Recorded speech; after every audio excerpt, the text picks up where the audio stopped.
Muy buenos días, mi nombre es Rosaura Sánchez Ordóñez, soy licenciada en Lengua Castellana y Comunicación Social, egresada a la Universidad de Pamplona. Tengo más o menos un promedio de 30 años de experiencia en todo lo que tiene que ver la parte educativa. Me he desempeñado a lo largo de mi profesión en varios ámbitos, tanto en el ámbito de preescolar como en la básica primaria, en el bachillerato y en la parte de la universidad. He estudiado otros adicionales como seminarios, soy técnica también en atención a la primera infancia y en esos momentos me encuentro ubicada en el puesto de directora del Colegio Mi Pequeño Emperador.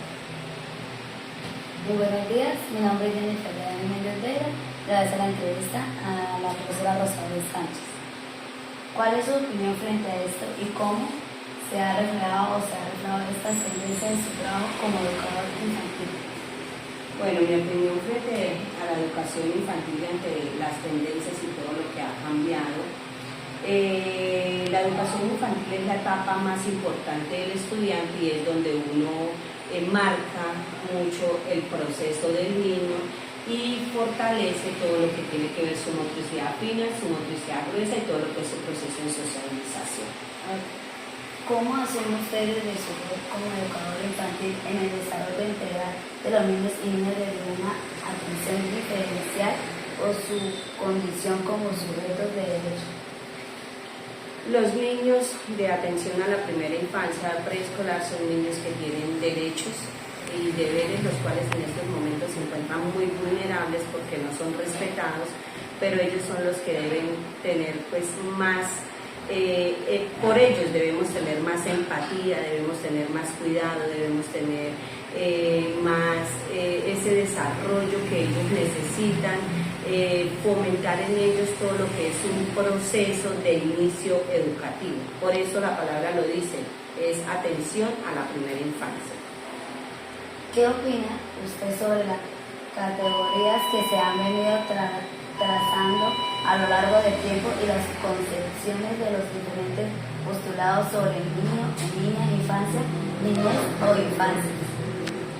Bueno, en el tiempo de antes se trabajaba con los niños las dimensiones, ¿no? Entonces era todo el proceso de la dimensión y eso pues ha ido cambiando y ha ido evolucionando y ahora con los niños se trabaja con los propósitos, ¿sí? Obviamente que los propósitos se trabajan sin dejar a un lado las dimensiones porque siempre vamos a estar trabajando las dimensiones, ¿sí?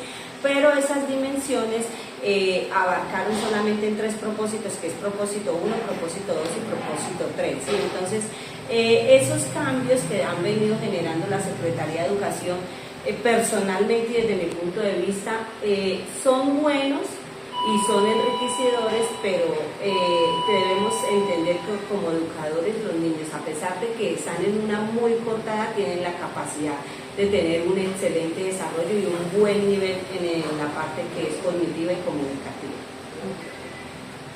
En el programa de licenciatura en educación infantil de la UNAM le apostamos al concepto de infancia, toda vez que se reconocen posibilidades diversas de ser niño y niña en el mundo y en esa medida se plantea como centro del proceso formativo de nuestro programa la necesidad de comprenderlas, potenciarlas y hacerlas sujeto del trabajo académico, pedagógico y educativo en función del mejoramiento de sus condiciones y vida. ¿Cómo cree usted esta apuesta conceptual contribuye a la atención integral y el enfoque diferencial para trabajar en esa diversidad infantil? Lo que se le está apostando ahorita a la educación inicial, que es obviamente la etapa preescolar, es a permitir que el niño fortalezca más que todo su proceso, ¿sí? A que aprenda antes que cualquier cosa a convivir, a comunicarse, a que ellos sean felices. ¿Y de qué manera se está apostando ahorita? A través del juego. Eso es primordialmente lo que se está haciendo, que el niño a través del juego y a través de sus vivencias propias pueda desarrollarse y pueda tener un aprendizaje significativo. Desde su experiencia docente y formación académica, ¿considera que tiene la base pedagógicas y herramientas necesarias para trabajar en en contextos educativos inclusivos e interculturales y donde se integre la perspectiva de género. ¿Por qué? Sí, me considero una persona que durante el trayecto y de 10 años de experiencia he ido evolucionando, ¿sí? Porque es que debemos aprender a desaprender para volver a aprender, ¿sí? Entonces, a medida que se van pasando los años y se va evolucionando, nosotros como docentes tenemos que ir evolucionando a medida del tiempo, ¿sí? La educación cada vez es un poco más compleja, un poco más difícil con nuestros estudiantes, entonces por eso nosotros tenemos que buscar las estrategias pedagógicas que nos permitan llegarle al estudiante de la mejor manera y de esta manera poder lograr todos los propósitos que se requieren con los niños. ¿Cómo trabaja usted con la diversidad de los niños, individual, cultural, social, étnica, de género, de capacidades o discapacidad en su trabajo? Yo creo que al trabajar con los niños es una conjunción de cada cosa, ¿sí? No podemos como irnos por un solo camino, sino debemos conjugar. Lo uno conlleva lo otro. Una teoría o un propósito conlleva a que el niño logre algo, eso lo podemos conjugar con otro y logra que vuelva y logre algo y así sucesivamente vamos logrando el desarrollo positivo de cada estudiante. Debemos tener en cuenta que todos los niños son diferentes y todos aprenden de manera diferente y por eso nosotros como docentes en el aula de clase tenemos que implementar estrategias de aprendizaje teniendo en cuenta la capacidad o teniendo en cuenta qué fortalezas y qué debilidades presenta el estudiante. ¿Considera que su formación o estudios realizados le brindaron todos los elementos necesarios para desempeñarse adecuadamente como educador infantil, incluyendo las tecnologías de la información y la comunicación? ¿Y por qué? En cierta parte la universidad te forma, pero no te forma en un 100%. O sea, la universidad, la pregunta que su merced hace ahí, sí, la universidad lo forma a uno, la universidad le da las pautas, pero quien lo forma a uno directamente y quien lo hace excelente docente y quien lo hace a uno un buen educador es el aula de clase y tener ese contacto y ese ejemplo y esa vivencia directa con el estudiante. En su rol docente, ¿qué estrategias y acciones genera para involucrar a los niños y niñas con la tecnología de la información y la comunicación? Si no es así, ¿qué opina sobre la controversia de los niños y niñas en el mundo digital y la exclusión tecnológica? La tecnología es muy bueno y más en estos tiempos que obviamente la mayoría de entidades o la parte educativa tiene que ver con la inteligencia artificial. Eso es algo muy cierto y cada año va a evolucionar más. Solo que debemos de tener en cuenta que en la parte de preescolar, más que enseñarles tecnologías, enseñarlos a ser excelentes seres humanos, a tener excelentes bases y a que ellos se fortalezcan en su proceso, ¿sí? Vuelvo y reitero lo que dije más o menos al principio.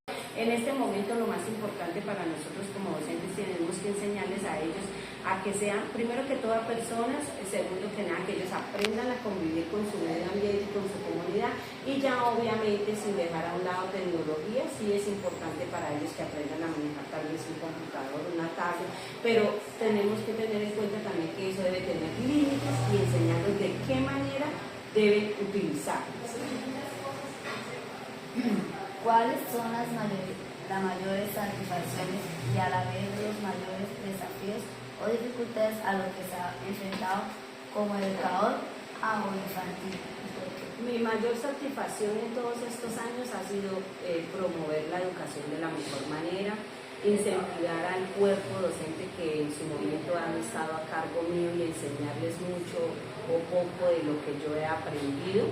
Esa es mi mayor satisfacción, poder lograr con niños que en su momento de pronto presentan dificultades de aprendizaje, dificultades de comportamiento, enseñarles y equilibrarles este proceso, ¿sí? Y la mayor dificultad que yo veo en estos momentos no es con el estudiante, es con el padre de familia, ¿sí? El estudiante en estos momentos creería que un niño, desde que esté en el apoyo de casa 50 y en el colegio 50, siempre va a ser un niño que logremos todo lo que queremos, pero tristemente nos encontramos en una época, en un ciclo, en un momento que no recibimos como el apoyo del padre de familia y ahí es muy difícil porque eso sí es un reto para nosotros como personas, como docentes, como directivos, poder lograr algo cuando no tenemos esas bases de educación. Aplica la investigación en su trabajo y si lo hace, ¿cómo lo hace? Sí, estamos investigando, estamos indagando, nos estamos capacitando, siempre estamos como informados de cómo va evolucionando la educación y siempre vamos haciendo esos cambios pertinentes que de una u otra manera nos exige la Secretaría de Educación o nosotros como pedagogos sabemos que debemos hacerlo y que el plantel educativo, la sociedad educativa donde estamos lo necesita para poder continuar desarrollándose unos excelentes estudiantes para el futuro. Bueno, gracias profesora por la entrevista, que me dio la bendiga y deseo pues excelente en su carrera como educadora y director. Bueno, yo también le deseo hacer lo mejor, sé que vienen muchos semestres, sé que pues es un grupo que apenas acaba de empezar, pero pues también deseo lo mejor